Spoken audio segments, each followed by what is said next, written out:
जी बिस्मिल्लाहिर्रहमानिर्रहीम। अच्छा जी, कल हम लोगों ने ब्लड वेसल का जो टॉपिक था उसको डिस्कस किया था। तो आज हम लोग जो है वो नेक्स्ट कंटेंट जो हमारा आज हमने डिस्कस करना है वो ईसीजी के हवाले से है, और इसके अलावा कुछ टॉपिक जो है वो हम लोग डिस्कस करेंगे आज की क्लास में।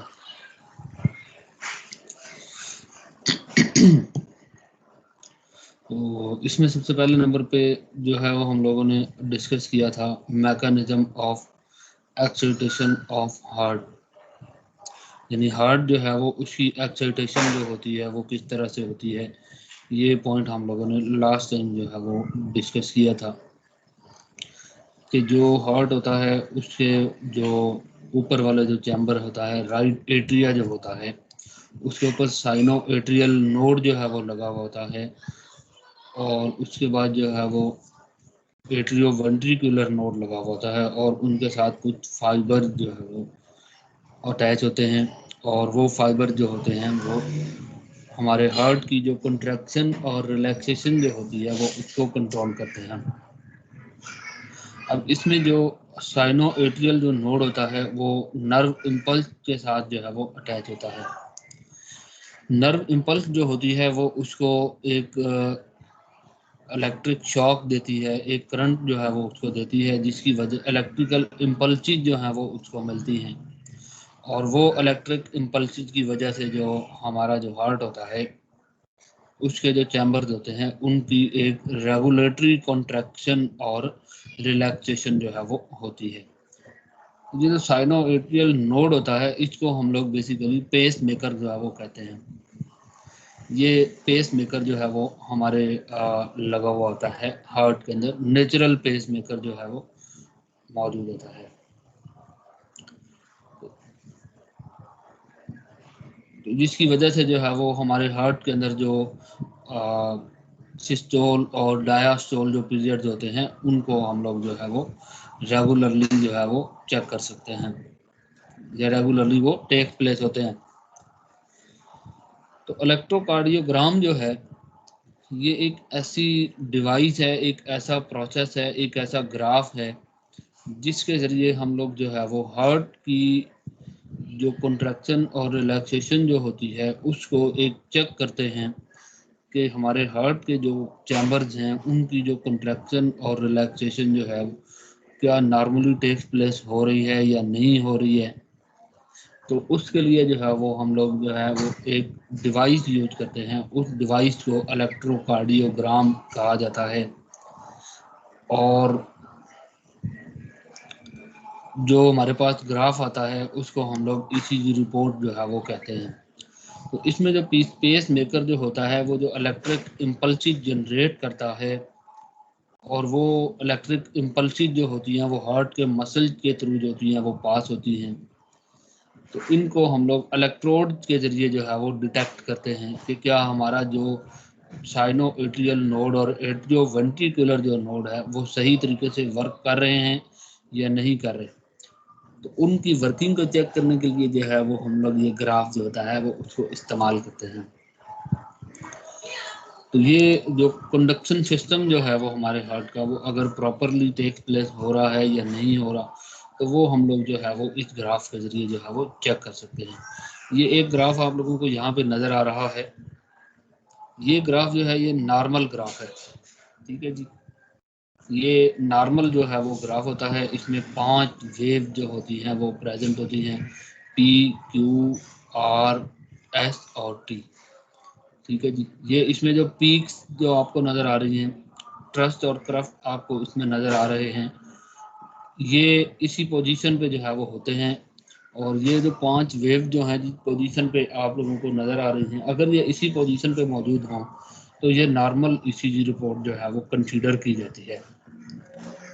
अगर ये वेव जो हैं वो अगर प्रॉपरली यहाँ पे मौजूद ना हो, अगर इसमें कोई डिस्टर्बेंस हो, यानी मिसाल के तौर पे ये आर्क जो वेव आपको नज़र आई है, ये पीक इसकी कम है या इसकी बहुत ज़्यादा है, इसी तरीके से जो टी वेव है उसकी पीक ज़्यादा हो जाती है, ठीक है जी। अगर इसमें किसी भी तरह की जो वेव है उसके अंदर अगर कोई डिफरेंस आता है तो इसका मतलब है कि हार्ट की जो कंडक्शन है उसके अंदर कोई ना कोई प्रॉब्लम जो है वो टेक प्लेस हो रहा है।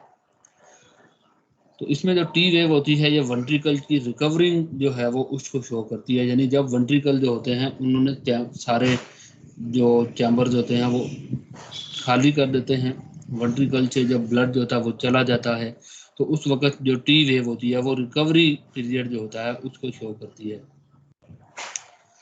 ठीक है, यानी इसमें ये वाला जो पीरियड होता है उसको डायस्टोल पीरियड हम लोग बोलते हैं। उसके बाद आर से लेकर टी तक जो पीरियड होता है उसको फिर हम लोग सिस्टोल कहते हैं। और उसके बाद ये जो टी का जो एरिया होता है जहाँ पे जो वेंट्रिकल जो होते हैं वो दोबारा रिकवर होते हैं, और उसके बाद जो है वो डायस्टोल का जो है वो पीरियड जहाँ पे आता है। उसके बाद आर्टिफिशियल पेस मेकर जो है उसके बारे में हम लोग बात करते हैं। पेस मेकर जो होता है ये बेसिकली जैसा कि पहले आपको बताया है कि ये साइनो एट्रियल नोड होता है और ये इम्पल्सिज को नॉर्मली जो है वो जनरेट करता है। अगर हमारा नेचुरल पेस मेकर जो है वो किसी वजह से ख़राब हो जाए और अगर वो सही तरह से वर्क ना कर रहा हो, उसमें कोई एरर आ जाता है, तो उसकी वजह से जो है वो कार्डियक अरेस्ट भी हो सकता है और डेथ जो है वो भी काज हो सकती है। तो उसके लिए जो है वो एक बैटरी जो होती है वो अटैच की जाती है, और वो बैटरी जो होती है वो पेस मेकर को ऑपरेट करती है। उसको हम लोग जो है वो आर्टिफिशियल पेस मेकर जो है वो कहते हैं। यानी वो करंट जो होता है, जो इम्पल्सिस जो होती हैं, वो अगर साइनोएट्रियल नोड को प्रॉपर तरीके से प्रोवाइड ना की जा रही हो, नेचुरल तरीके से उसको जो इम्पल्सिस हैं वो सही तरीके से ना मिल रही हों, तो उन इम्पल्सिस को वहाँ तक पहुँचाने के लिए, वहाँ तक जो है वो ले जाने के लिए जो है बैटरी जो है वो उसको यूज की जाती है। और वो बैटरी जो होती है वो साइनोएट्रियल नोड को इम्पल्स देती है, और फिर साइनोएट्रियल नोड जो होते हैं वो हमारा कार्डियक साइकिल जो होता है उसको नॉर्मली जो है वो चलाते हैं। तो ये फिर रिदमिक जो इम्पल्सिस होती हैं वो उनको प्रोड्यूस करते हैं। उसके बाद जो है वो कुछ प्रॉब्लम्स हैं जो कि हार्ट के रिलेटेड हैं। उसमें सबसे पहले नंबर पे जो है वो हमारे पास ब्लू बेबी सिंड्रोम है। इसको हम लोग ब्लू बेबी सिंड्रोम इस वजह से कहते हैं कि जो ये डिजीज बच्चों के अंदर होती है और बच्चे का जो कलर होता है, बॉडी का जो कलर होता है वो ब्लू होता है ड्यू टू डीऑक्सीजनेटेड ब्लड। तो डीऑक्सीजनेटेड ब्लड जो होता है उसकी वजह से जो है वो उनका जो कलर होता है, स्किन कलर, जो बॉडी का जो कलर होता है वो ब्लू हो जाता है ऑक्सीजन की डेफिशिएंसी की वजह से। ये बेसिकली एक बर्थ का डिफेक्ट है, अब नॉर्मल डेवलपमेंट जो है उसकी वजह से जो है ये प्रॉब्लम काज होता है।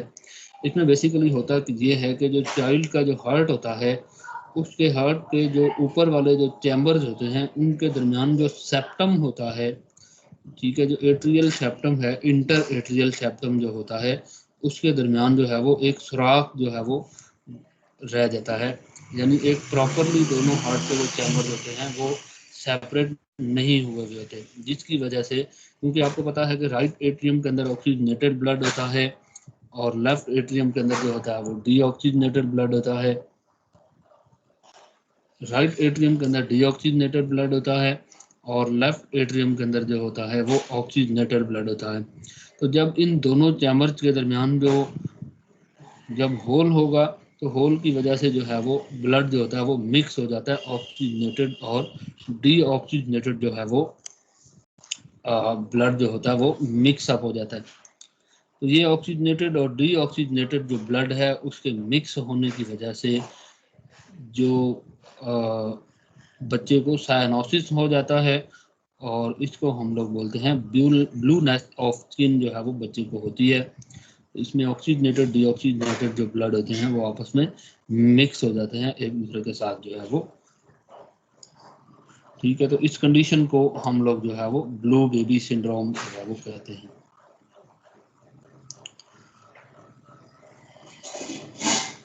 उसके बाद जो है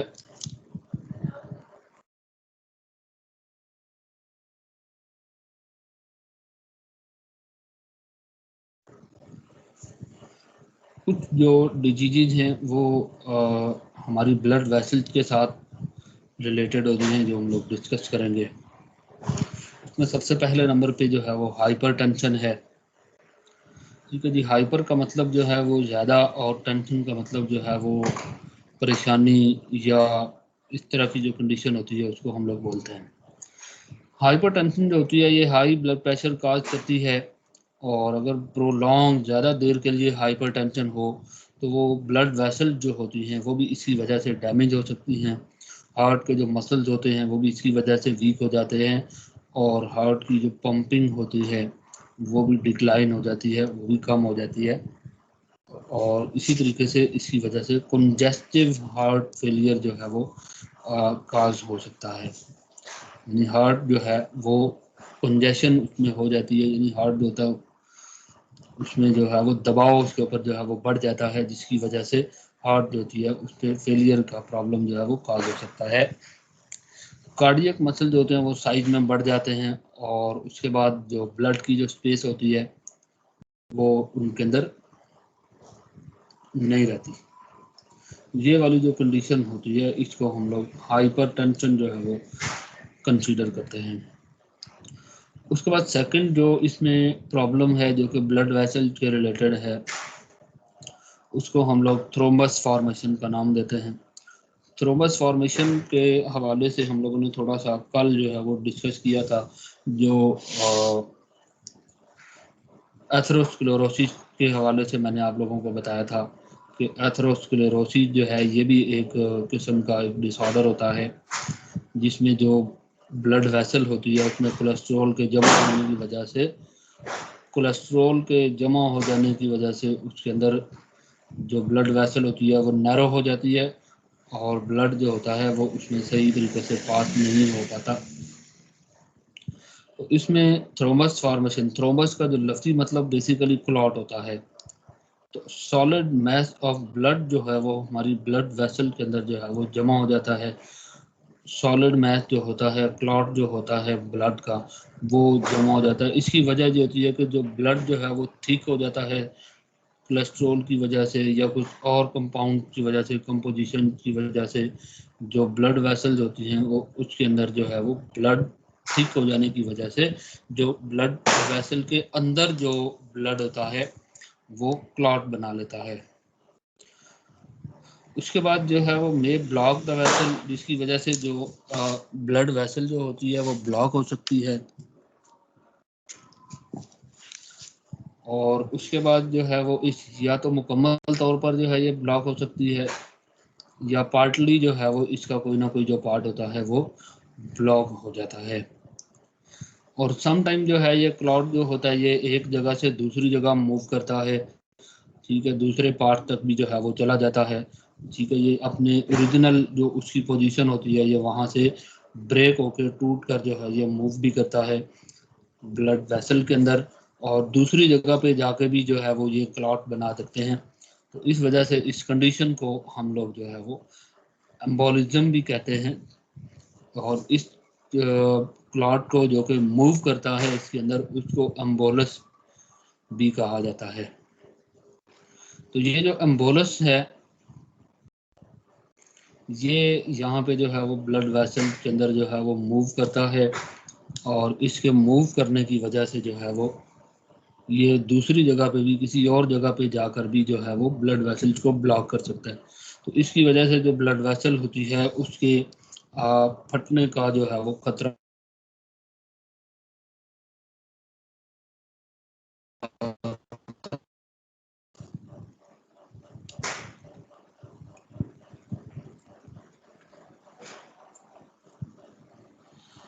उसके बाद थ्रोम्बस फॉर्मेशन में इसकी मुख्तलिफ जो है वो रीजन हो सकती हैं। इरिटेशन जो है वो हो की वजह से, या ब्लड वेसल की जो लाइनिंग है उसमें इन्फेक्शन की वजह से ब्लड फ्लो जो है उसका रेट कम हो जाना, निमोनिया, ट्यूबरक्लोसिस और एम्फीसीमा, इस तरह की जो डिजीज होती हैं वो भी।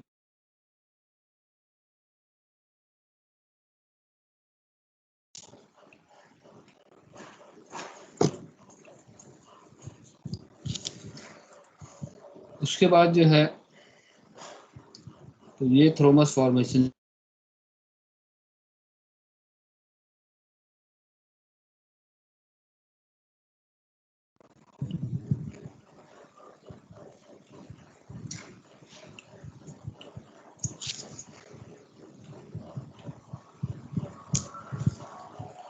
को हम लोगों ने डिस्कस।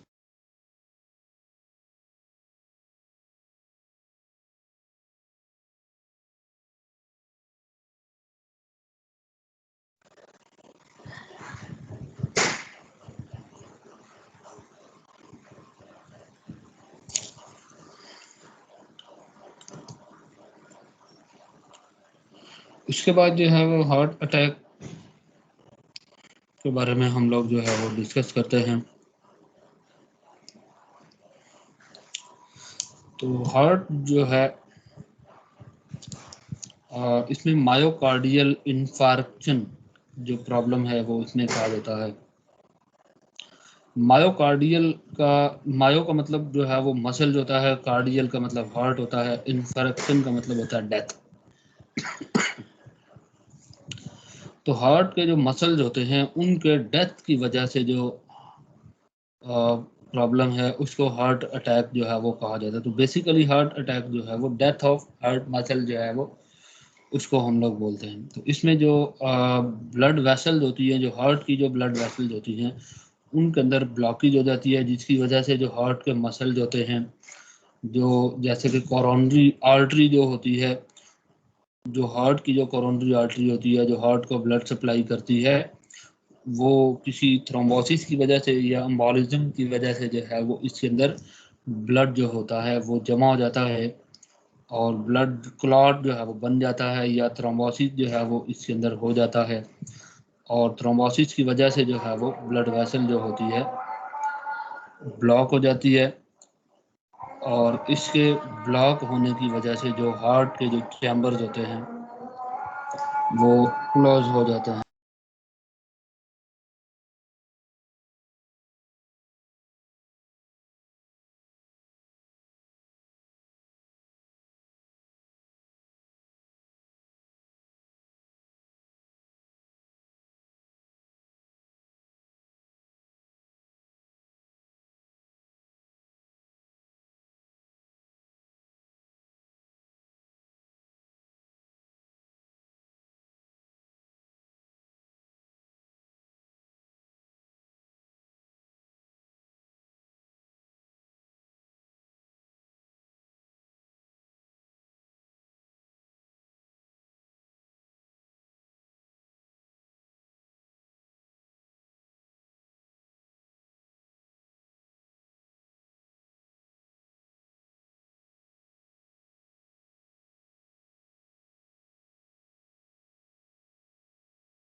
एक दो मिनट वेट करें फिर आगे चलते हैं।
जी,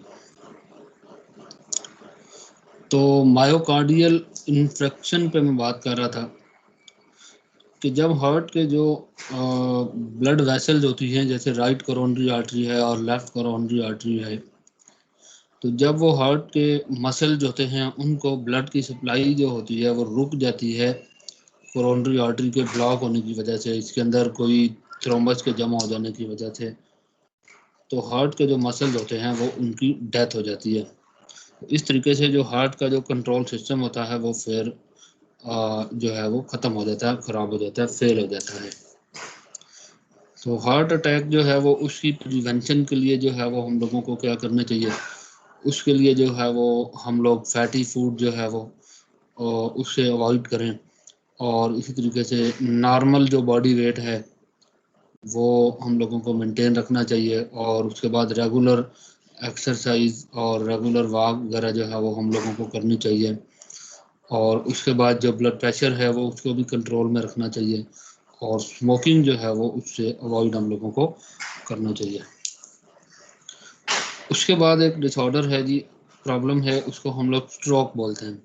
स्ट्रोक जो है ये बेसिकली जो है वो जो हमारे ब्रेन के अंदर जो है वो जो टिश्यूज होते हैं उनकी जो डेथ होती है उसको हम लोग स्ट्रोक बोलते हैं।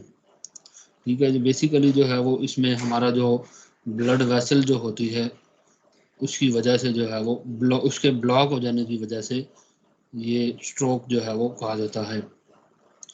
ये ब्रेन के अंदर जो है वो ब्लॉकेज होती है, ब्रेन के जाने वाली कोई भी ब्लड वेसल जो होती है वो जब ब्लॉक हो जाती है तो उसके ब्लॉक हो जाने की वजह से जो है वो हमारे जो ब्रेन के जो टिश्यूज होते हैं उनकी नेक्रोसिस हो जाती है, यानी उनकी डेथ हो जाती है ऑक्सीजन के डेफिशिएंसी की वजह से, ऑक्सीजन कम हो जाने की वजह से।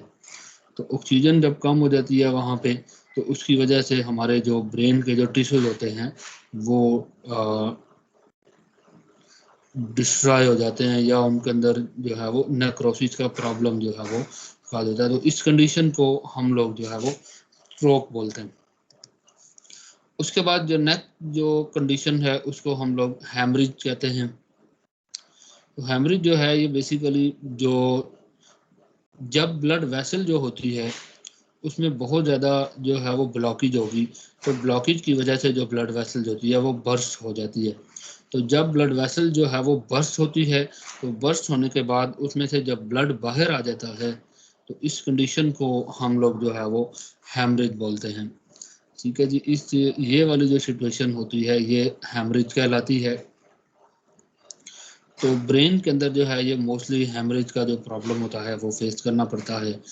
तो इसको हम लोग ब्रेन हैमरेज कहते हैं, क्योंकि ब्लड वेसल जो होती हैं वो हार्ड हो जाती हैं, उसके अंदर जो मटेरियल होता है, जो थ्रोम्बस होता है या एम्बोलस होता है, वो वहाँ पे जमा हो जाता है, और जमा होने की वजह से जो ब्लड होता है उसकी उसकी उसका जो प्रेशर होता है वो भी वहाँ पे बढ़ जाता है, और हार्ट के प्रेशर के वहाँ पे ब्लड के प्रेशर के बढ़ने की वजह से ब्लड वेसल जो होती है वो वहाँ पे फट जाती है, बर्स्ट हो जाती है।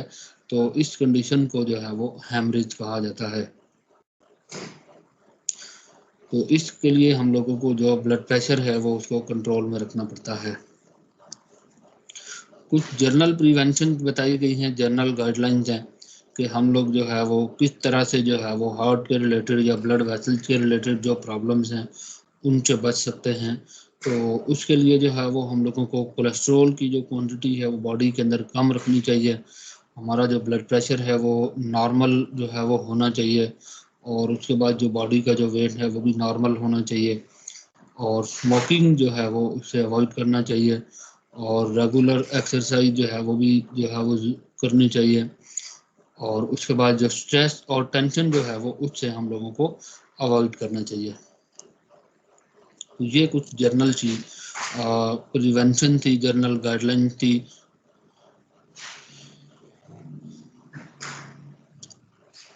आज हम लोगों ने जो टॉपिक डिस्कस किए हैं ये सारे जो है वो शॉर्ट क्वेश्चन के हवाले से हैं। इसमें से आप लोगों को शॉर्ट क्वेश्चन जो है वो पूछे जा सकते हैं। इसमें से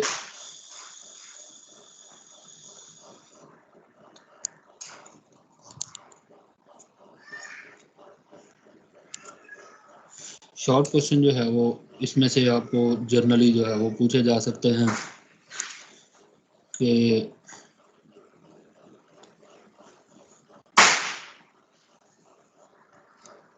कौन कौन से जो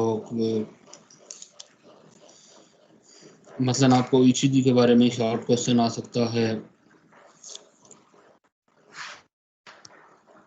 पेस मेकर क्या होता है, पेस मेकर क्या होता है, ये शॉर्ट क्वेश्चन जो है वो पूछा जा सकता है।